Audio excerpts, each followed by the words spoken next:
हाणे असां वटि आहे इहो पंजो सवाल आहे मशीन नंबर 1.4 जो, उन खे हल कंदासीं। सही आहे।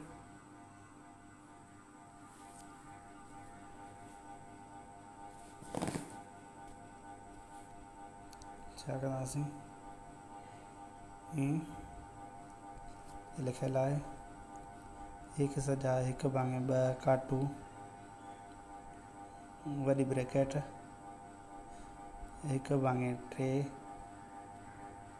वंडिया नंढी ब्रैकेट 2/5 वंडिया नंढी ब्रैकेट 4/5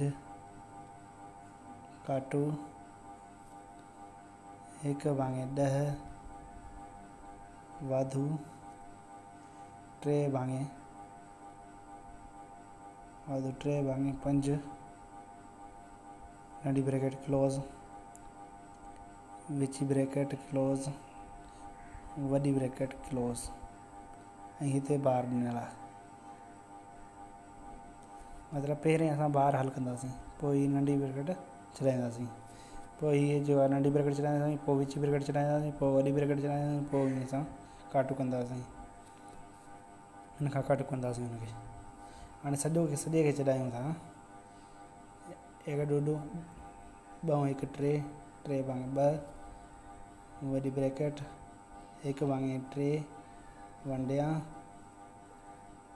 हाणे यादि कजो साॼे खाॿे पासे न, खाॿे पासे उल्टो न थींदो अंश छेद खे उल्टो न कंदासीं, जेको वंड खे साॼे पासे हूंदो उन खे उल्टो कंदासीं अंश छेद खे, छेद जेके अंश जी जॻह लॻंदासीं अंश खे छेद जी जॻह रखंदासीं। हाणे आहे 2.5 वरी वंडिया आहे। हाणे इन खे छॾायूं था पहिरें 4/5 काटू ऐं इन जो एलसीएम कंदासीं, एलसीएम नंढी आं पंज पत खणंदासीं। हाणे मां तव्हांखे ॿुधायो नंढी आं पंज पत कीअं खणंदासीं, जो वॾो अदद आहे उन खे नंढो अदद लॻे। हाणे 10 खे 5 लॻे थो, पोइ इहो 10 असांजो नंढी आं पंज पत थींदो। हाणे 10 खे घणा दफ़ा हिकु दफ़ो लॻे थो, हिक खे हिक सां ज़रब ॾींदासीं छा थींदो, हिकु ई ईंदो। ऐं 5 10 खे घणा 2 दफ़ा लॻे थो, 2 खे 3 सां ज़रब ॾींदासीं घणो ईंदो 6 ॿ 6। हीअ थियो नंढी ब्रैकेट क्लोज वॾी ब्रैकेट क्लोज 3/2 काटू 1/3 वंडिया 2/5 वंडिया। हाणे 5 ऐं 10 खे अहिड़ो नंढो अदद वॾे अदद खे लॻे, मां तव्हांखे ॿुधायो। हाणे 10 खे 5 लॻे थो त 10 पंहिंजो नंढी आं पंज पत थींदो। ऐं घणा दफ़ा लॻे थो, 5 10 खे घणा 2 दफ़ा लॻे थो, 2 सां ज़रब ॾींदासीं 4 खे विचऊं 8 काटू 10 पाण घणा दफ़ा लॻे थो, हिकु दफ़ा लॻे थो, हिक खे 7 सां ज़रब ॾींदासीं, 1 ऐं 6 7 थींदो, 7 सां ज़रब ॾींदासीं, हिक खे 1 7 7 ऐं हीअ थियो नंढी ब्रैकेट ऐं हीअ थियो वॾी ब्रैकेट 3/2 काटू वॾी ब्रैकेट 1/3 वंडिया। हाणे छा आहे इन खे लिखंदासीं उल्ट करे लिखंदासीं 2.5 इन खे न साॼे पासे जेका वंड हूंदो। हाणे 8 मां 7 विया घणा बचिया, 1 बचंदो। हाणे इन खे ज़रब जी निशानी ॾेई उल्ट लिखंदासीं 10/1 लिखंदासीं 3/2 काटू